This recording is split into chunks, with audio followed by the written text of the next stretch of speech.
বিশ্বকাপ জয়ের পর ভারতীয় অধিনায়ক রোহিত শর্মার এই অদ্ভুত কাণ্ডে অবাক হয়ে গেছে আইসিসি নিজেও। তাই তো ভিডিওটি শেয়ার করে সামাজিক যোগাযোগ মাধ্যমে আইসিসি এর মুগ্ধতা জানিয়েছে। রোহিত শর্মা মাটি খেলেন কেন, অথবা মাটি খেয়েই বিশ্বজয়ী উদযাপন করলেন কেন, এর পেছনে কি রয়েছে?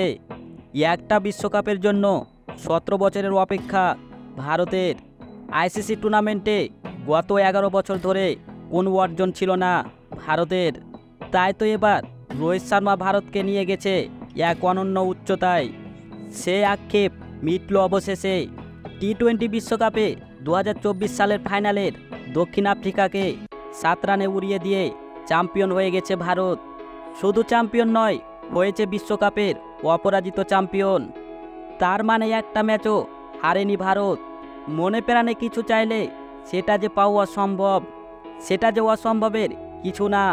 ভারতীয় দল সেটা আবারও প্রমাণ করল। শিরোপা জয়ের দিন ভারতীয় অধিনায়ক রোহিত শর্মার এক অদ্ভুত কাণ্ড ঘটালেন। আনন্দ কিংবা আবেগের বহিঃপ্রকাশ ঘটল 22 গজের মাটি মুখে নিয়ে। যে 22 গজের মাটি কামড়ে পড়ে থাকায় রোহিত শর্মার নেশা ও পেশা।